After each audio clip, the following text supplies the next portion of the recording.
في منبركم الرأي الحر في العام الجديد 2023. سنبدأ بالجزائر والمغرب. لماذا نعود إلى هذا الموضوع وهذا الملف؟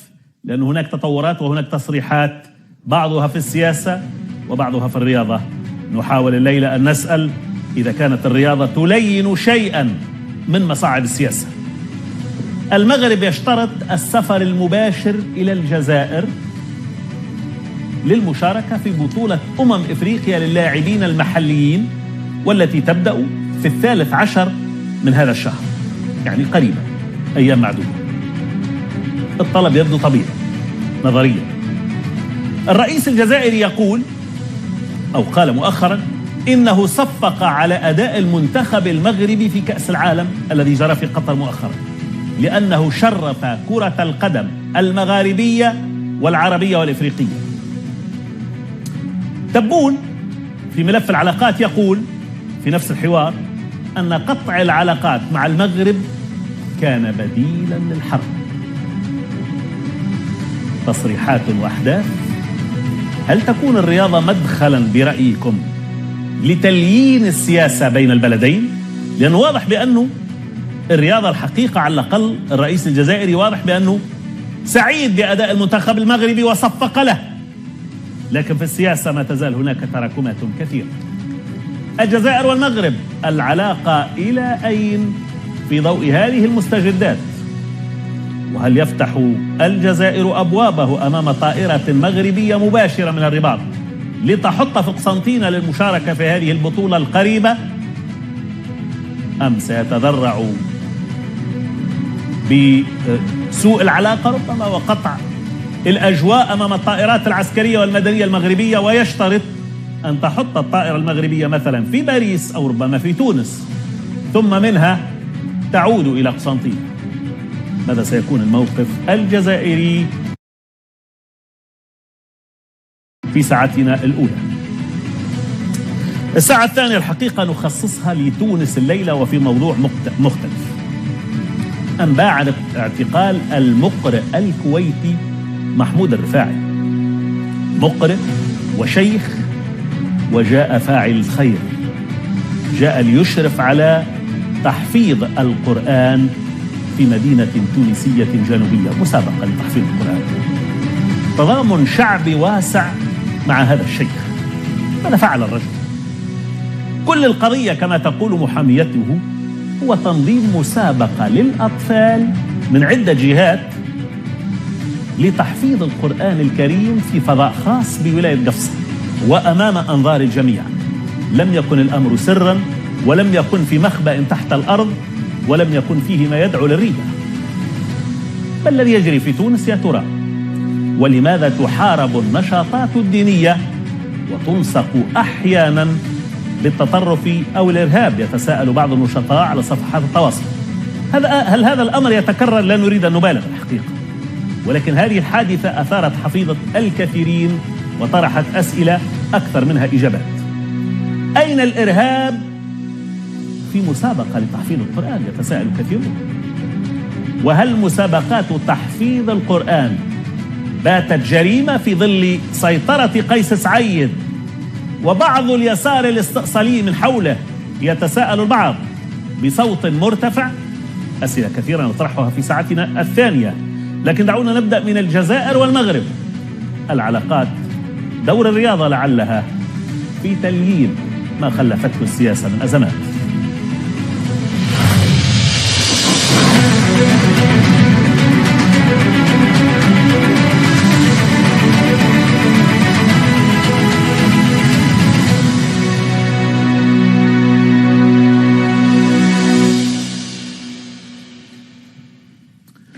أهلا بكم.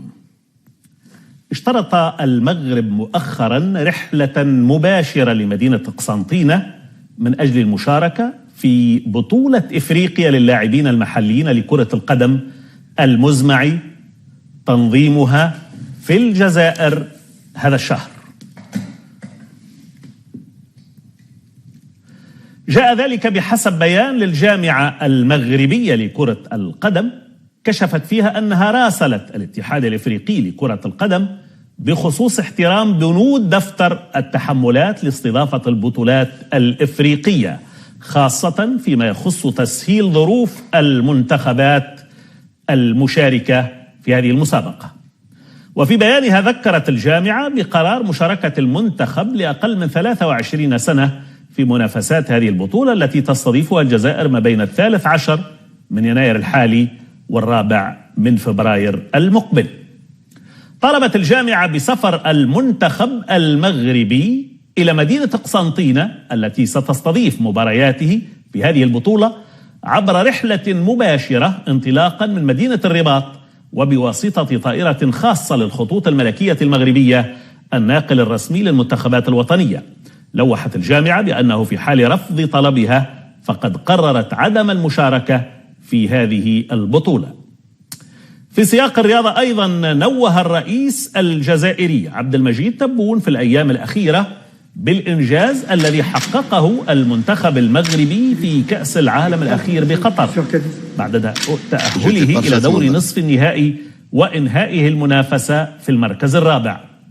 وفي هذا الصدد قال تبون في حوار له مع صحيفة لو فيغارو الفرنسية إنه قام بالتصفيق على المنتخب المغربي، مضيفا أنه فعل ذلك لأن الشعب المغربي صفق للجزائر كذلك بعد فوزها بكأس إفريقيا في 2019. وأضاف رئيس الجزائر في الحوار ذاته أن المنتخب الوطني المغربي قام بتشريف الكرة المغاربية والعربية في نهائيات كأس العالم في قطر. بعيدا عن الرياضة وفي ذات الحوار قال الرئيس الجزائري إن قرار قطع العلاقات مع الجارة المغرب كان بديلا لنشوب حرب بين الدولتين، وأن الوساطة غير ممكنة بين البلدين.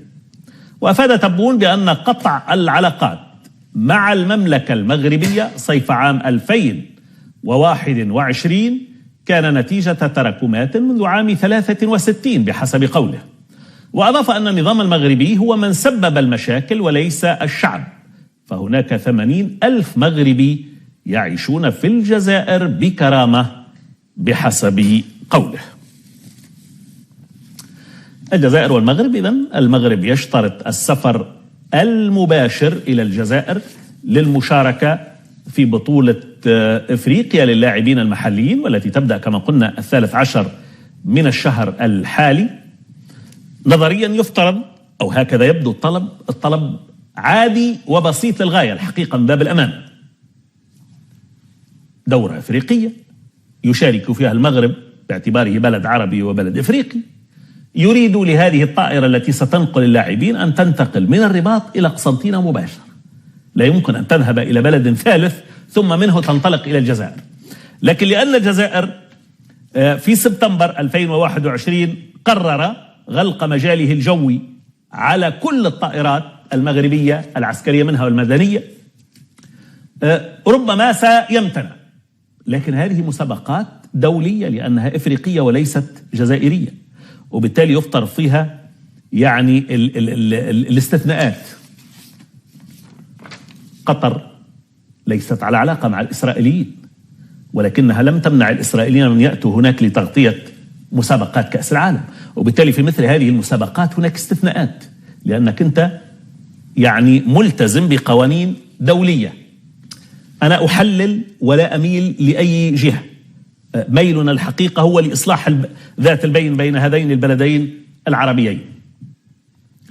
الذي يبعث ربما على الاطمئنان هو تصريحات الرئيس الجزائري مؤخرا بقوله إنه صفق على أداء المنتخب المغربي، وأن المنتخب المغربي شرف المغاربة وشرف العرب والأفارقة.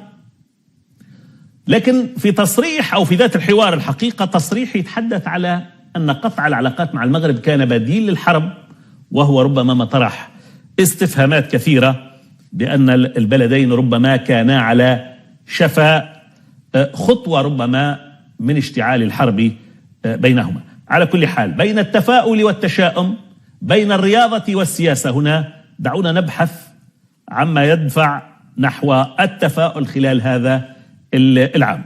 سأعود للجمهور بعد قليل على كل حال، ولكن أرحب بضيف حلقتنا الأول في هذه الساعة الأستاذ جمال بن شقرون، الباحث في القانون الدستوري والعلوم السياسية ينضم إلينا من الرباط. سيد بن شقرون، مساء الخير. لو بدأت بتصريحات الرئيس الجزائري، سآتي بعد قليل على الطلب المغربي. تصريحات الرئيس الجزائري الأخيرة كان فيما يتعلق بأسباب قطع العلاقة مع المغرب، قال كان تفاديا للحرب، أو فيما يتعلق بتصفيقه للمنتخب المغربي والذي فهم منها أيضا بأن العلاقة بين البلدين ليست على قدر كبير ربما من السوء. ماذا ترى في ذلك؟ مساء الخير سيدي، شكرا جزيلا على الاستضافة الكريمة، وتحياتي لك ولكل المشاهدين الكرام الأفاضل. بداية هناك نوع من التناقض في كلام السيد رئيس دولة الجزائر. فكيف لهذا السيد أن يقول بأنه صفق للمنتخب المغربي عقب نتائجه المبهرة في مونديال قطر 2022، وفي نفس الوقت نجد أن الإعلام الجزائري لم يقدم أدنى خبر ولو بسيط في القنوات الرسمية حول هذا الإنجاز. بل أكثر من ذلك، أن بعض القنوات وعند إشارتها لنتائج الدور الأول من مونديال قطر لم تذكر انتصار المغرب على إسبانيا. إذا هذه نقطة صراحة سلبية غير مفهومة، مع احترامي وتقديري السيد الرئيس ونشكره على هذا التوجه الذي دفع من خلاله وفرح كما فرح العرب جميعا والأفارقة جميعا بهذه الانتصارات التاريخية للمنتخب المغربي الذي لم يمثل المغرب وحسب، بل مثل كل العرب وكل الأفارقة وكل المسلمين، وهو انتصار تاريخي يبين بالمنوس أننا نفتخر كعروبة كأمم بكل إنجازات. أما فيما يتعلق بحديثه عن الحرب، هذه صدقني الأستاذ عادل، هذه ترهات النظام الجزائري العسكري الحاكم الذي في كل مناسبة يدفع نحو الحرب دون أن يجد لها مبررات، وهي فقط عشرفة داخلية قوامها تصريف لضعف سياسي واقتصادي واجتماعي داخلي، في دعم غير مفهوم، دعم خطير جدا على المنطقة ويؤزم المنطقة ويخلق بؤر توتر إقليمية وإرهابية، بخصوص دعم النظام الجزائري للبوليزاريو ودفعها إلى خوض هذه الحرب، وهو مدعمها بالسلاح والعتاد والغذاء. أعتقد بأن الآن الأوان اليوم في القرن 21 أن ينأى النظام الجزائري عن نفسه بالخوض في مزيد من هذه الأمور السلبية للأسف الشديد. الأمل هو أن نجعل العلاقات متينة ولها منافع مشتركة ما بين الدولتين لفائدة الشعبين. هذا هو أملنا وهذا هو طموحنا، والمغرب دائما كان له السبق في أن يمد يده، والدليل هنا هي الخطابات الملكية السامية في كثير من المناسبات، سواء في عيد العرش المجيد أو المسيرة الحضارة المظفرة أو غيرها. يقول دائما بأن الجزائر دولة جار، وأن الشعب الجزائري شقيق ولنا معه علاقات قرابة وأخوة طويلة الأمد، وأن المغرب ساهم في كثير من المحطات لتحقيق الانتصارات السياسية للجزائر. نذكر هنا استقلال الجزائر الذي ساهم فيه المغرب، نذكر أيضا محطات متعددة، واليوم على النظام الجزائري أن يستجيب، لأن ذلك يشكل انتصارا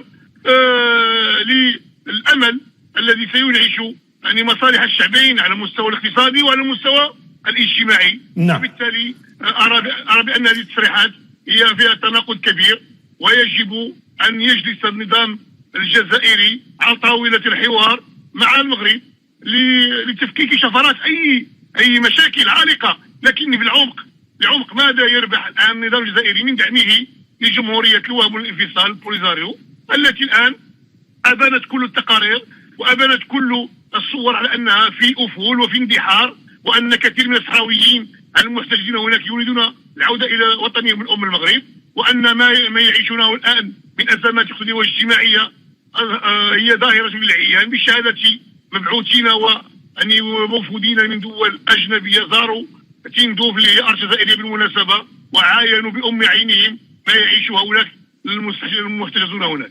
طيب، هذا فيما يتعلق بتصريحات الرئيس الجزائري الأخيرة. فيما يتعلق بالطلب المغربي والذي وهو على علاقة بهذه المسابقة الإفريقية التي تجري في الجزائر في قسنطينة تحديدا انطلاقا من 13 من الشهر الجاري، المغرب يريد لفريقه أن يسافر مباشرة من الرباط إلى قسنطينة، لكن يعني كما هو معلوم الجزائر أوقف الرحلات العسكرية والمدنية منذ سبتمبر 2021. فما هو الحل الآن برأيك؟ وأعتقد سيدي بأن طلب المغرب هو طلب بسيط وعادل وينسجم مع القوانين الداخلية للاتحاد الإفريقي لكرة القدم، وأن المغرب توجه بطلب هذا إلى الكاف، يعني معتبرا بأن البند المتعلق بتسهيل يعني حضور المنتخبات الوطنية والفرق والأندية في إطار المنافسة القارية هو شرط واجب على الدول المستضيفة. والحالة هنا أن الجزائر دولة مستضيفة ومنظمة لشأن يعني كروي كبير وقاري يتعلق بالبطولة إفريقيا للمنتخبات المحلية، وهي مناسبة سانحة من أجل إشعاع كروي للجزائر ولإفريقيا أمام أنظار العالم بعد يعني أيام قليلة يعني شاهدنا فيها إنجاز تاريخي للعرب في خلال تنظيم باهر لكأس العالم بقطر. لكن للأسف يعني ما نسمعه اليوم بشكل غير رسمي، لأن الجواب الرسمي لم نتوصل به لحد الساعة، ونحن لم نراسل يعني مباشرة الجزائر، بل راسلنا الاتحاد الإفريقي الذي هو المنظم لهذه البطولة. أما الجزائر فهي المحتضن لها، وبالتالي أعتقد بأنه الجواب يجب أن يكون يعني إيجابيا بشأن ولوج المنتخب المغربي إلى التراب الجزائري في رحلة استثنائية خاصة جدا عبر الخطوط الملكية التي تعتبر المحتضن الرسمي والناقل الرسمي للمنتخبات الوطنية نحو قسطنطينية. وبالتالي كذلك هنا سنجد أن الأمر يتعلق ليس فقط بالمنتخب، سيتعلق الأمر أيضا بالجمهور. وكيف للجزائر أن تحرم نفسها من حضور جماهير غفيرة من المغرب، ونعلم بأن الحدود المغربية الجزائرية قريبة جدا، وأن الجماهير طواقة للحضور ليس فقط من التراب المغربي بل من كافة مناحي تواجدها بالعالم، خاصة بإسبانيا التي يتواجد فيها ما يقارب 1,000,000 مغربي إلى جانب جالية مهمة أيضا جزائرية وتونسية وعربية، قس أيضا فرنسا والدول المجاورة. طيب على حد علمك سيد بن شقرون، يعني لم ترد أي إجابة بشكل مباشر أو غير مباشر أو حتى تلميحات إلى الجهات المغربية؟ هناك السكوت المطبق سيدي غير مفهوم. هناك فقط ما سمعناه وتدخل يعني رئيس اللجنة المنظمة الذي يعني لم يعطي جوابا صريحا، هكذا كلام على عواهنه وغير مفهوم. ثم تدخل وزير الشباب والرياضة الذي عبر بأنه سيجيب في 24 ساعة. اليوم مرت أكثر من 72 ساعة لم نتلقى جوابا رسميا. والمغرب يعني بقرار هذا يعني حاسم لا يمكن أن يشارك المغرب إلا عبر توفير هذا الشرط الأساسي الذي يمكن أن يجعل فتح الأجواء، الذي هو قرار سيادي عن الجزائر بإغلاقه سياسيا، أن يفتح هذا الأمر بقرار يعني رياضي اليوم، لتكون الرياضة معبر أساسيا لتليين يعني المواقف السياسية المتزمتة، ولنبعد الرياضة عن ما هو سياسي. للأسف الشديد الآن الجزائر للأسف يعني تدمج ما هو سياسي مع ما هو رياضي مع ما هو اقتصادي، كمثلا يعني إلغاء اتفاق أنبوب الغاز المار من المغرب إلى إسبانيا. إن هناك تخبط وهناك يعني أمور تجعل النظام الجزائري تائه في تجاوبه مع ملفات معزولة جدا عن النزاع السياسي الطبيعي للمغرب في دفاع عن شرعية يعني وحدته الترابية. وكذلك فيما يتعلق بالجزائر تعتبر نفسها محايدة وتدافع عن شعوب تعتقدها بأنها مقهورة، وهذا رأيها الخاص الذي سيحل على أنظار الأمم المتحدة.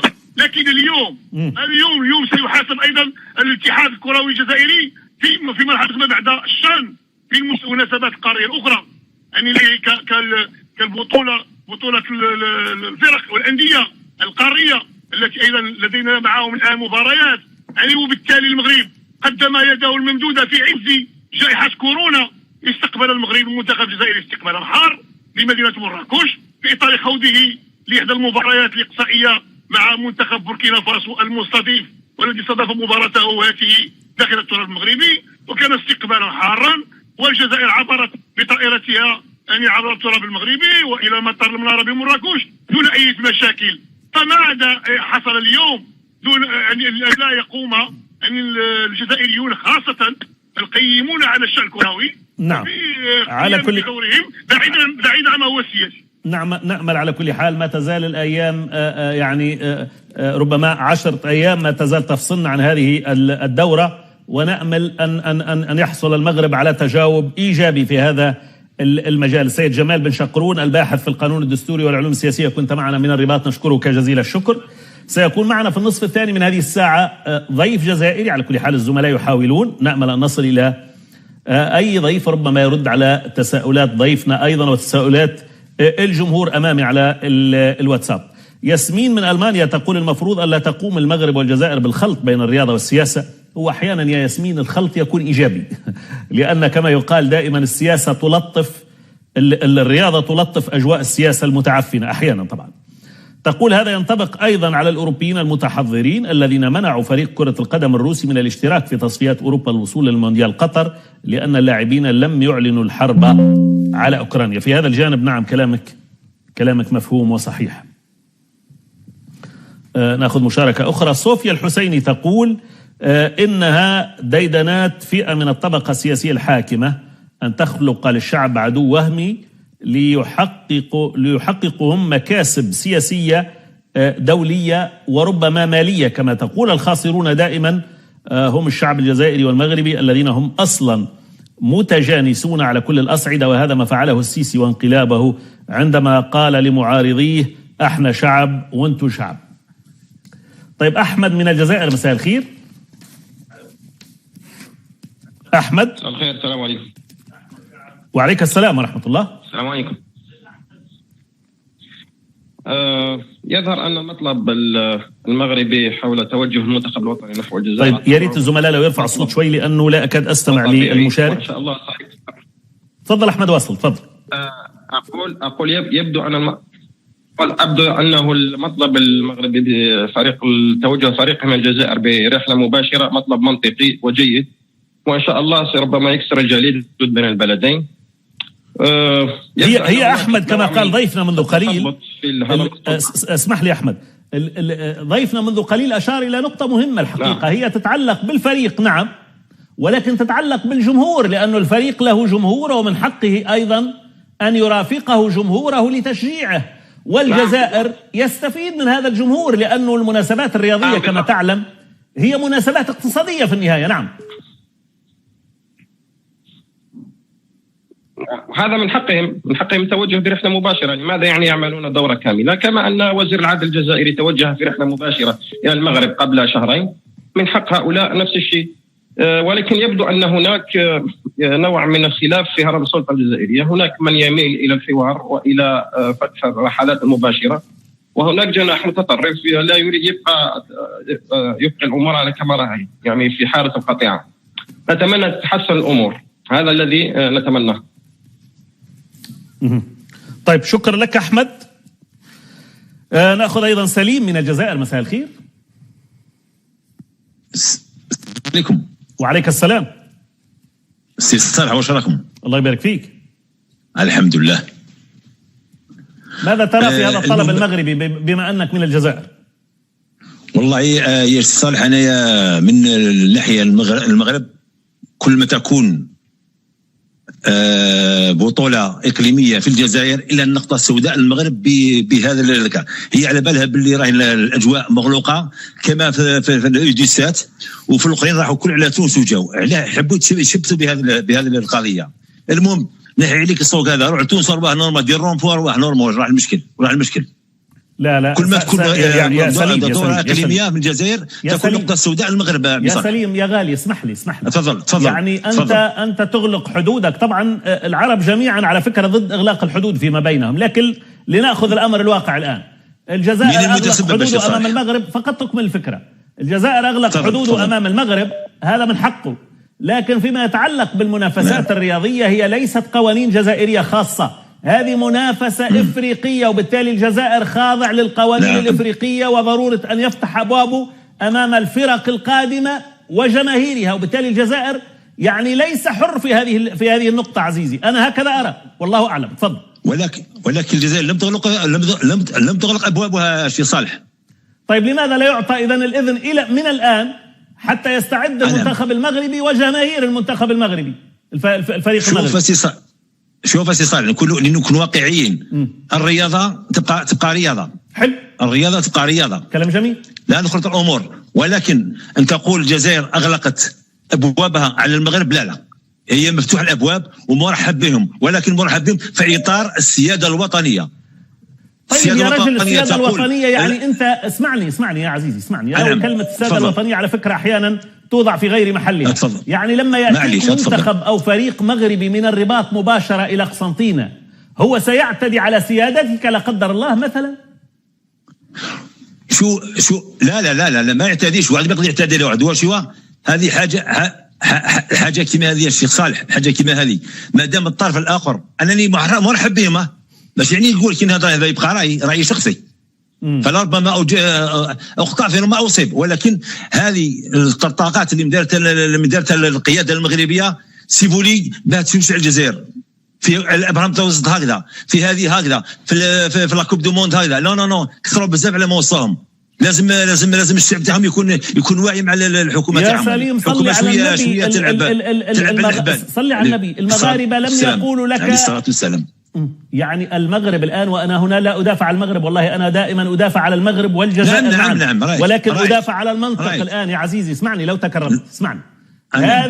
هذه مسابقة إفريقية، والمغرب جزء من إفريقيا وجزء من العرب. هو لم يقل افتحوا الأبواب أمامنا دائما، قال لك هذه مسابقة أريد أن أشارك فيها، أعطوني أحقية أني أسافر من الرباط إلى قسنطينة مباشرة، مش تقول لي روح لباريس ثم ارجع من باريس، أو روح لتونس ثم ارجع من تونس. ليه يا أخي؟ أنا لم أقل تونس، لم أقل. أنا قلت الجزائر عندها قانونها. لي فول ايريان ماروكان ما يعيبوش على الجزائر مهما تكون الظروف هذه. طيب ماذا بخصوص رحلة الفريق الرياضي؟ أنا لا أقول الرحلات كلها يا عزيزي، الفريق الرياضي فقط. الشيخ صالح ليكسيبسيون ما كانش الشيخ صالح، الله غالب هذه هي. شكرا لك على كل حال سليم. أنا يسمحوا لي أهلي في الجزائر وأهلنا جميعا طبعا في المغرب وفي الجزائر، نحن يا جماعة عندما نتحدث الآن نتحدث كأسرة واحدة، ولكن بصراحة كارت سيرتابل كما يقال بالفرنسي. ربما البعض يستوعبها أكثر للأسف، لأنه بيننا فرنكفونيون أكثر من العربية. طيب، حصحص الحق، الجزائر عليه أن يقر بأحقية المغرب والفريق المغربي والجماهير المغربية أن تأتي من المغرب إلى الجزائر وهي قادمة حبا في الجزائر وحبا في الرياضة، وبالتالي أنتم ستستفيدوا، لأن هذه الجماهير بالآلاف سيستفيد منها أصحاب المحلات وأصحاب المطاعم وأصحاب الفنادق، والفريق المغربي أيضا لا تكلفوه تعب حتى يذهب إلى بلد ثالث ثم منه يعني هذا حقه الحقيقة. أنا أرى أن الحق في هذه النقطة يميل لصالح المغرب، والله أعلم. أحمد من فرنسا. أحمد. السلام عليكم أخي صالح. وعليك السلام. أخي صالح، نتمنى والله العلي العظيم كجزائري نتمنى من الرئيس تبون أن يوافق على هذا الطلب. يوافق. لماذا؟ لأن المغرب ما عندهش واحد النية خالصة يا أخي صالح، هذه دارها يعني كسبة باش تكون الحجة على الحكام نتاعنا الجزائر للفيدراليه الكونفدراليه تاع الفوتبول تاع كرة القدم، يعنيك باش يقول لك شوف الجزائر كيفاش يعنيك متعصبين وباغي يزيد يطيحنا في الفخ. لهذا الحكام نتاعنا ما يكونوا اذكياء ويوافقوا هذا الشيء، مهما لو كان حتى يوافقوا يا اخي صالح، وانت راك على بالك وتعرف خير مني هذا السؤال. يعنيك من بعد يقول لك شوف كيفاش ركعنا الجزائر، ركعناها حتى قبلت، واكثر من هذا واش يعاود يقول؟ ياك راك شت يا اخي صالح في القمه العربيه، ياك الملك محمد سيس معروض وما جاش، جا بوريطه، وبوريطه في بوريطه واش تبقى يدير فيها؟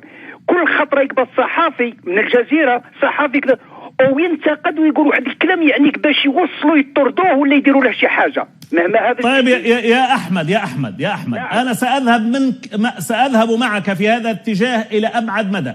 طيب يا سيدي، الطرف الآخر يبحث لك على الثغرات والفخاخ كما تقول حضرتك. طيب أنت اسحب من تحت البساط وقل له مرحبا بك ومرحبا بجماهيرك، وأنا بلادي مفتوحة لكل الرياضيين وأنصار الرياضيين. اتحلت المشكلة. شو المشكلة اللي فيها يعني؟ أتمناه هذا هو الكلام نتاعك. لماذا؟ شوف يا أخي صلاح، باش نعرفوا باللي احنا الشعوب الحمد لله. اليوم وين راني ساكن مات واحد مات جزائري عنده 31 عام، شباب يعني في حادث سيارة. صدقني يا أخي صلاح، عندي زوج تاع الأولاد وأكثر من 40 مغربي عندهم 32 عام شاركوا في ذي الجنازة ودفن في تلمسان. ويعني حتى القنصل الجزائري جاب لهم لي فيزا للمغاربه هنايا في الجامع واعطاها لهم، وكي وصلوا لي تكلمت انا معاهم دوك المغاربه اصدقاء اصحابي. واش يقول لي ما شاء الله البوليسيه كي نعطوهم هكذا يقول لنا خوا وفرحانين بنا، ما كانش مشكل. جميل. المشكل يا اخي والله العلي العظيم كما احنا نقولوا المندبه كبيره والميت فار. شكرا لك، اشكرك احمد من فرنسا. بالفعل هذه المناكفات وهذه المشاكل كما قال احمد، والله لما ترفع الغطاء لا تجد شيء. وليش العقد يعني؟ والله أنا أعتقد أن المغرب يناكفني، والمغربي يقول والله أعتقد أن الجزائر يناكفني، وهذا يحذر ضد ذاك وهذا يحذر من ذاك. يا جماعة الخير، والله عندنا مثل شعبي أنا ربما لا يليق المجال لقوله الآن يعني ما في شيء، لا توجد مشكلة أصلا. ما يجمع هذان البلدان أكثر مليون مرة مما يفرقهما، فليش البحث عن المشاكل؟ على فكرة جرى إحصاء 90% ممن جرى استفتاؤهم أكدوا بأن فرنسا هي التي تعمل على التفريق بين الجزائر والمغرب. 90%. طيب ليش؟ يعني فتحوا عقولكم أيضا أيها الساسة. اكتشفنا والله عقب الربيع العربي أنه لدينا ساسة عرب والله يحتاجون إلى دروس خصوصية، مع الاحترام أنا لن أسمي أحد طبعا. يا أخي صحوا، العلاقة بين المغرب والجزائر مصلحة للبلدين. والآخر هذا الذي يريد أن يمزقنا ويريد أن يبتزنا فرادى ويريد أن يبحث على أسواق لبضاعته العفنة، من مصلحته أن نبقى هكذا دائما مختلفين ودائما متصارعين، لأنه هو يتمعش أكثر. فليش نعطيه الفرصة؟ ليش نعطيه الأرضية؟ يا ريت الساسة في كلا البلدين يفهموا مثل هذه المسائل البسيطة. عبد الرحمن من المغرب. الموضوع اللي فتحته دكتور صلاح هو في شقين.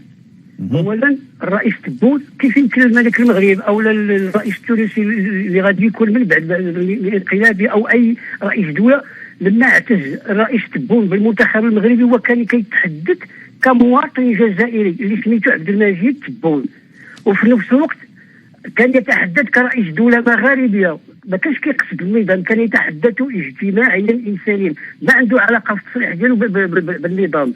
ثانيا الدولة الجزائرية راه دولة ذات سيادة، ما غاديش تخدع السيبيانية ديال النظام في المغرب يعني يدل، والمغرب يعني يحاول كيف قال المتدخل الأخير يحاول أن يجد يعني أعذارا يختلقها لنفسه باش يقولوا أنتم شوفوا الجزائري ما بغوش يعطيوني.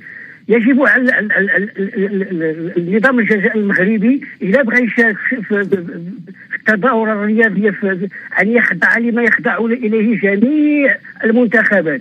أما باش يفرضوا ويمشي من الرباط إلى قسنطينة، الدولة الجزائرية ماشي مدينة مغربية، دولة جزائرية ديمقراطية شعبية، راه تاريخ هذه. فبالتالي النظام المغربي خصو على الأقل يكون يعني ناضج. طب عبد الرحمن نعم أستاذ. نعم عبد الرحمن، هناك قراءات الحقيقة تصب جميعها فيما سأقوله الآن. نعم. هناك ساسة ربما قلة أو كثرة لا أحد يعلم في الطرفين، في النظام المغربي وفي النظام الجزائري. هؤلاء الساسة هم السبب في هذه التوترات، ولا يريدون ربما من مصالحهم أن تبقى الفرقة بين البلدين. ما رأيك في هذا الطرح؟ أخذ السؤال الذي طرحته وأبلوره في شكل آخر. الذي وضع يعني العظمة بين الشعبين الجزائري والمغربي والنظام الجزائري والمغربي هو الذي وضع ملف الصحراء بينهما، يعني عظمة. وملف الصحراء راه يمكن أن يكون له حل لو أن يعني الحل في يد النظام المغربي، عليه مش أن يتنازل ولكن أن يكون يلقي خطاب التودد، أن يكون ودودا ليس متوددا، أن يكون ودودا. كلام جميل صادقا. شكرا لك عبد الرحمن، أشكرك فعلا. شكرا. يا جماعة أنا أشعر أنه ونحن نتابع جميعا طبعا حتى الإعلام من الطرفين ساهم أيضا في الحقيقة في أحيانا تهدأ المسائل فيعيد الإعلام توتير الأجواء. بعض الأصوات من الطرفين تساهم في تأزيم هذه الأزمة. علي من سويسرا، مساء الخير. علي من سويسرا، يبدو غادرنا علي. على كل حال بإمكانه يعيد الاتصال. ننتقل إذن ليمينة من الجزائر. مساء الخير. السلام عليكم. وعليك السلام. مساء الخير. مساء الورد. هذا الطلب اللي راه يطلب فيه المغرب يعني ماهيش صعيبه عليها باه تروح من بلاد اخرى من دوله اخرى. يعني على بالهم بين الحدود مغلوقه لاكبر حاجه من الرياضه يعني ماهيش هي الشرط انها اليوم يقولوا افتحونا على جال الرياضه ومن بعد نعرف حنايا يقولوا راه ماناش مسميين اللاعب كي نجحوا في هذايا اللعب تاعهم في قطر ماهوش يعني تحرير فلسطين بصح يعني الهداف كانت تتمن في اللعب نتاعهم وما ينقصش الخير، في نفس الوقت هما يسبوا ويشتموا في الجزائريين. نحن يا يمينة اسمحي لي كنا للتوه منذ ثواني أنا أتحدث عن أطراف في المغرب وأطراف في الجزائر تدفع نحو التوتير. مع احترامي لك أنت يبدو من هذا الطرف على الأقل من الطرف الجزائري، ما الذي ترينه وأنت يعني يبدو حتى من خلال خطابك متشددة جدا ولا تريدين فتح الأجواء أمام طائرة يتيمة، طائرة تنقل فريق مغربي قادم للعب في قسنطينة، لماذا لا يفتح لها الأجواء؟ لماذا الأجواء؟ من الحدود مغلوقة ودخل فينا المخدرات ودخل لنا الإرهاب، كيفاش هذو يعني يقولوا في شيء ما يعملوش؟ يعني كلام أنت تسمعيني الآن ولا لا؟ هذه طائرة تنقل فريق رياضي لا مخدرات ولا غيره. جا مرة حبسوه في المطار لأنهم جايين أشخاص خرايا وجواسيس يعني كل مرة، ومرة دوك تاع الأشبال كسروا فنادق وكسروا كلش، يعني ما همش مثلهم فيهم يمشوا مع شروط الجزائر، الإعلام ينهج. عزيزتي شروط الجزائر لما تكون المسابقة تقيمها الجزائر، يعني قصدي هي التي يعني اخترعتها أو أوجدتها. هذه مسابقة إفريقية تخضع للقانون الإفريقي وليس من حقك أنت ولا من حق المغربي أيضا أن يفرض شروطه عليها. هذه مسابقة إفريقية، فهمتني ولا لا؟ لا فاهمة بصح يعني ما الكاف والله الكاف ما يشرحت شرط على الجزائر انها تفتح اجواها، يعني الجزائر مستغنيه عنها، لعبوا عن المغرب واش حبوا يديروا ما راحناش فيهم. المغرب لا يطلب شيء. المغرب سيدتي لا يطلب الا طلب بسيط، اسمعيني. المغرب يطلب أن فريقه يغادر من الرباط إلى بلاده الثانية الجزائر قسنطينة مباشرة، ويتأتي شوية جماهير أيضا لدعمه ليس إلا. أعجب الإفريقيا في الاتحاد الإفريقي أن يخرجوا الصهاينة منها، يعني أعجبوا وحشاها الجزائر مع إسبانيا. هذه ناس تخدع ما يلمهمش وما عندناش أجواء تفتح. لا لليوم اللي يتربوا فيه ويرجعوا للحق. ما همش جابوا لنا قاعده اسرائيليه قتلوا 3 شهداء ونفتحوا لهم الحدود، كيفاش؟ لا، الجزائر ليس من اجل اللعب تفتح الاجواء، والعاقل لا يقول هذا، اليوم من اجل اللعب وغدا من اجل شيء اخر. ولما جاء الجمهور طيب شو رايك المسابقه الافريقيه تنقل في اللحظه الاخيره من الجزائر وتلغى نهائيا؟ لا تبون ما كانش لنفسه في المعقول. تبون عارف واش راه يدير وماهوش من اجل المغرب، يعني الاعلام نتاعهم واش قال رانا حسينا لهم النت تاعهم اذا فتحوا الحدود فتحوا الاجواء، وهذا ما فتحوهاش يعني ماهوش الناس اللي تمشي معاهم، يعني خلاص الاجواء. شكرا لك يمينة. ما زلنا ننتظر على كل حال، يا ريت الزملاء يصلوا الى ضيف جزائري للرد على كل هذه النقاط. اشكرك يمينة. أنا لا أدري لماذا هذه المرة أحاول أن أتوازن دائما الحقيقة، بالذات في موضوع هم الجزائر والمغرب، لأنه كما قلت وأقول دائما وأكرر، نحن في هذا المنبر نعتبر أنفسنا بكل تواضع ضمن هذا الطيف من الإعلام الهادف، ونأمل دائما في إصلاح ذات البين بين كل الدول العربية وبالذات طبعا بين الجزائر والمغرب. أنا أرى بأن الموقف المتصلب الذي تمثله يمينة لا أراه يخدم هذه القضية التي ندافع عنها جميعا، وهي التقارب وإصلاح ذات البين. أنا أرى أن هذا التصلب يزيد من تشظي هذه المنطقة ولا يفيدها في شيء. خالد من الجزائر. خالد. مساء الخير أخي صالح. مساء الورد. هناك من النخبة ومن الإعلاميين ومن يدعون أنهم أساتذة ينصب في البلدين، ينصب نفسه هو النظام. أنا لا أمثل النظام، أنا أمثل الشعب الجزائري. هذه مباراة رياضية تقام في قسنطينة. الجزائر عليها أن تفتح خط كما فعلت مع الوزير الأول المغربي في القمة العربية. الجزائر تسعى لخلق منافسات ورياضة وتجمعات ولقاءات لتغطية فشل النظام في تحقيق التنمية، في تحقيق العدالة، في تحقيق الرفاهية للشعب الجزائري. أنا شعبي ونعيش في وسط الشعب. المشكل بين النظامين المغربي والجزائري مشكل عميق، أقولها هاك، مشكل عميق. طيب هناك من يقول يا خالد تجاوز المشكل هذا يا خالد، هناك من يقول بأنه الحديث أن حديث الرئيس الجزائري الأخير بأنه التراكمات تعود إلى الستينيات كلام مبالغ فيه نوعا ما، ألا ترى ذلك؟ كانت موجودة في الستينيات طموح أو أطماع النظام المغربي على بعض المناطق الجزائرية، وانتهت في 69 في لقاء زيرالدا بإشراف. طيب بالضبط، وهذا ما أردت أن أقوله. إذا كانت تلك الأطماع بين ظفرين انتهت، لماذا العودة إليها وإثارتها الآن؟ أعيدت للساحة.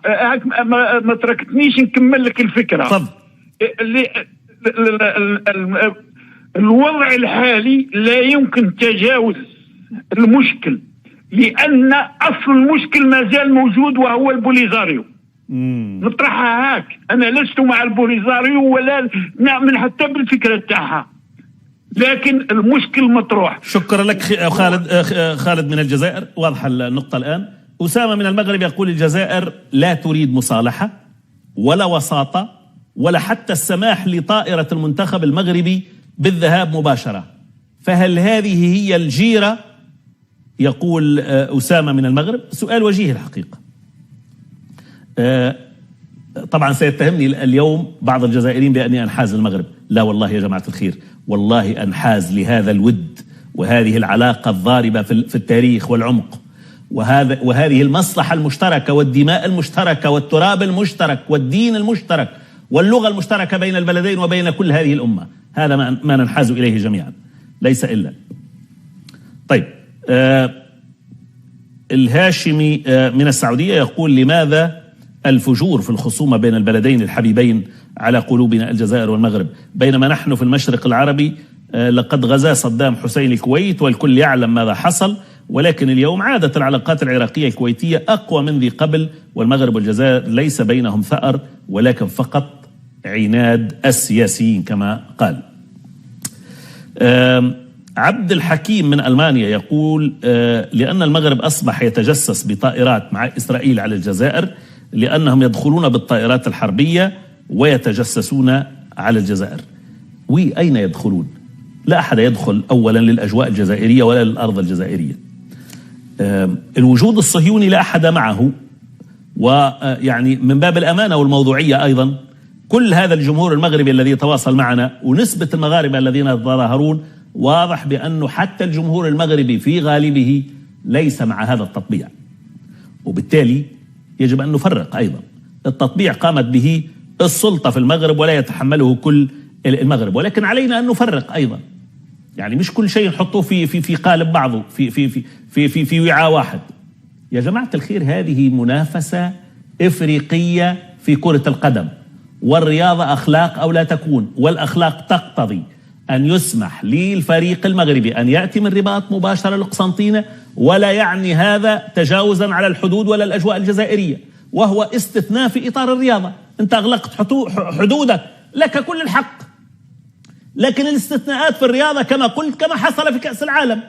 قطر ليست على علاقة مع المحتل الصهيوني، ولا واضح بأنها لا ترغب في قدوم أي أحد من هناك، ولكن لأن كأس العالم عنده قوانين الدولية سمح لهؤلاء أن يأتوا صحفيين وغيرهم، ثم عادوا من حيث جاءوا، لأن قوانين دولية، وأنت بما أنك ستحتضن هذه المسابقة تخضع لهذا القانون. هذه مسابقة إفريقية، عليك أن تلتزم أيضا بالقوانين الإفريقية. لا أدري أي وجاهة الحقيقة. لا أقول أن الجزائر رفض، الجزائر لم يجب بعد، وأنا على ثقة بأن الحكمة الجزائرية والمنطق الجزائري والحرص على المصالح الجزائرية والحرص على إنجاح هذه الدورة ستقتضي في النهاية أن الجزائر يقول مرحبا بالفريق المغربي ومرحبا بالجماهير المغربية. يا سيدي فليقل استثناء، أهلا وسهلا، يقول يا جماعة استثناء لهذه الدورة.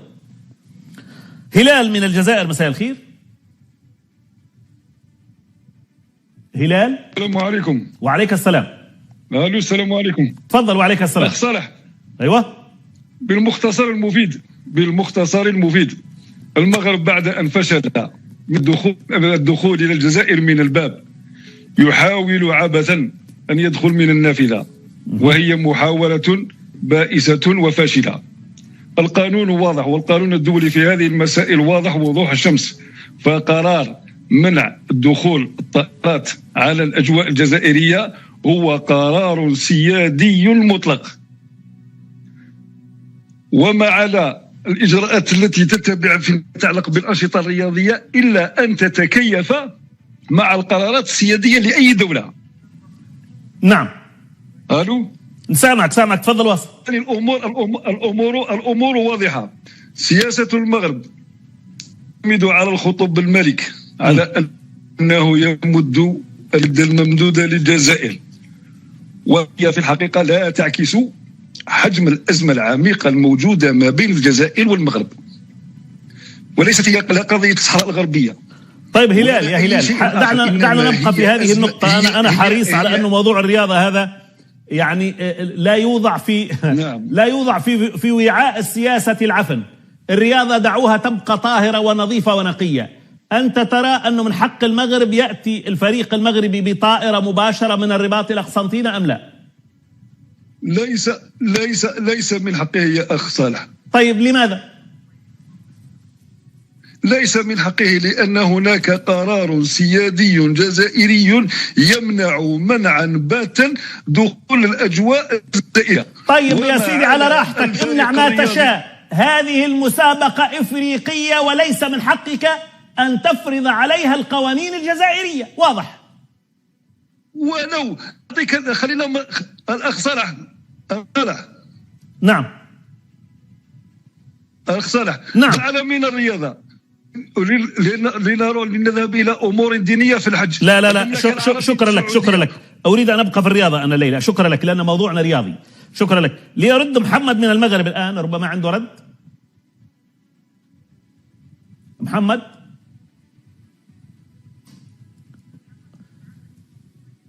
محمد تسمعني من المغرب؟ طيب يبدو أنه غادر. طيب أبو الطيب. السلام عليكم. وعليك السلام أبو الطيب، تفضل. نعم الأخ صالح، أنا ما غاديش نطول عليك بزاف لأن انتظرت كثيرا، كانت عندي فكرة جهنمية بالنسبة لهذا الموضوع. يا الأخ صالح تذكر هذا ما كنت أريده في الأول. إذا كانت الجزائر الآن أغلقت الحدود بالنسبة للمباراة ديال 2023 فهي ستنظم كأس إفريقيا للأمم سنة 2025. إذا من الآن إلى 2025 ماذا سوف يكون؟ هذا هو الأساس. بالنسبة لي عندي فكرة ربما هي اللي غادي ديرها الجامعة الاتحاد الإفريقي، ربما يقول لك هو غادي يسافر الفريق الوطني مباشرة ولكن ليس على الخطوط الجويه الملكيه، ولكن على خطوط طائره اخرى، ربما تركيا ولا ربما تونسيه، والله اعلم. هذا ما اردت ان اقول لك الاخ. طيب ابو الطيب، قبل ان تغادرنا، نعم. برايك نعم. هذا الحل اذا اتفق عليه هل تراه حل توفيقي معقول؟ والله يا الاخ اقسم لك بالله اي حاجه غير كلمه سلام ما بين المغرب والجزائر كافيه. ما بالك يا سيدي نروحوا في طائره تكون تركيا ولا قطريه ولا تونسيه. شكرا لك ابو الطيب، اشكرك. المهم تتحل المشكله كما قال ابو الطيب. يا سيدي مش مشكله، المغرب ربما يشترط طائره مغربيه، فلتاتي طائره تونسيه او تركيه او اللي هو المهم تنقل الفريق المغربي مباشره من الرباط الى قسنطينه، وكذلك الجماهير من يريد ان يسافر. طيب ابو محمد، مساء الخير من المغرب ايضا. ابو محمد. نعم تفضل. سلام الله عليكم. أيها وعليك السلام. أظن أن سميتو منع الجزائر المغرب من الدخول إلى أجوائه، فربما عندها أشياء سياسية كما يقال، لأن الفريق سميتو، لأن المغرب في الرياضة وخصوصا في كرة القدم وسميتو في بعض هذا، فهو عنده شوية سميتو، عنده شوية خبرة وعنده تفوق يعني لحد الآن. ولهذا مخافة بأن سميتو يعني يهزم الفريق الجزائري أو الفرق الجزائرية في هذه المواجهة، ربما كيوقعوا يضعوا حد لهذا الشيء بالافضل بالنسبه لهم. شكرا لك ابو محمد، اشكرك. لا ادري اذا كان هذا السبب وجيه ام لا. على كل حال لنعطي فرصه لعطله من الجزائر. مساء الخير عطله. مساء الخير. تفضل نستمع اليك، تفضل.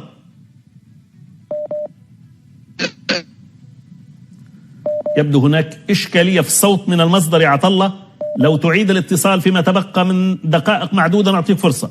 حبيب من الجزائر. حبيب. الو تفضل. السلام عليكم. وعليك السلام. الأخ عندي ملاحظتين فقط. تفضل. ملاحظة أولى، خلط السياسة في الرياضة، فهذا نجده عند الأوروبيين، لأن نكون ديمقراطيين أكثر من الأوروبيين. فلقد حرمت روسيا من كل التظاهرات نتيجة حربها على أوكرانيا.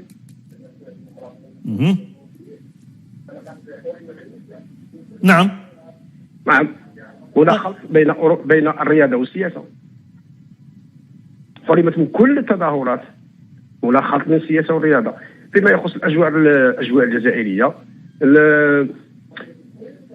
الجزائر خوفا على مصالحها من إسرائيل ترفض قطعا مرور الطائرات الإسرائيلية، الطائرات المغربية. شكرا لك حبيب، أشكرك. سأعود للشافعي من الجزائر، ولكن قبل ذلك بعض المشاركات عن طريق الواتساب. عبد المؤمن يقول النظام المغربي يمد يده دائما للنظام في الجزائر، ولكن هذا الأخير في كل مرة يخيب آمال الشعبين المتحابين كما يقول. رسالة أيضا ولكن لا أكاد أجد اسم صاحبها. طيب رسالة أخرى أيضا، صالح من فرنسا يقول كل هذه المشاكل القائمة بين البلدين الشقيقين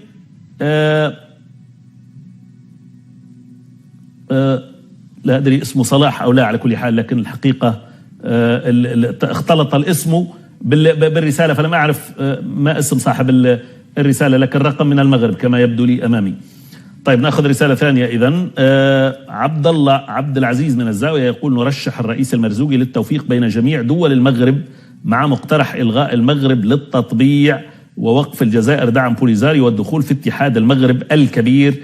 عبد الله عبد العزيز من الزاوية يؤيد إذن أن يطلع الرئيس المرزوقي الأسبق الرئيس التونسي الأسبق أن يقوم بدور الوساطة بين البلدين، وسبق أن استضفنا الرئيس الأسبق وعبر عن استعداده للقيام بهذه المهمة. عزيز من المغرب يقول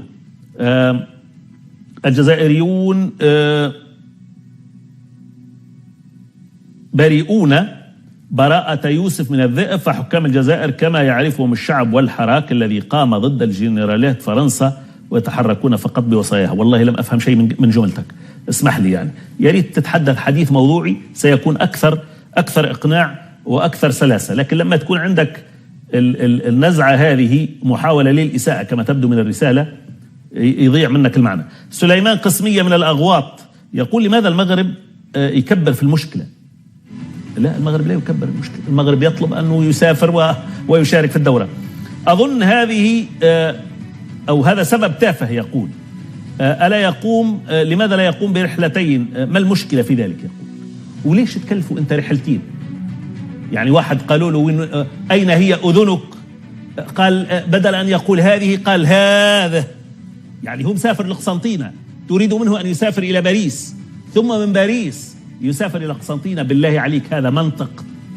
وأنت يرضيك ذلك أن يسافر إلى بلد ثالث ثم يأتيك؟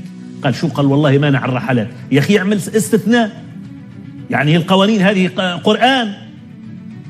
يعني أنا لا أرى وجهها واحترموني في رأيي الليلة. الشافعي من الجزائر، الشافعي من الجزائر. طيب تفضل يا شافعي. شكرا، حياك الله. مساء الخير سي الشافعي، في نصف دقيقة لو تكرمت، الوقت انتهى.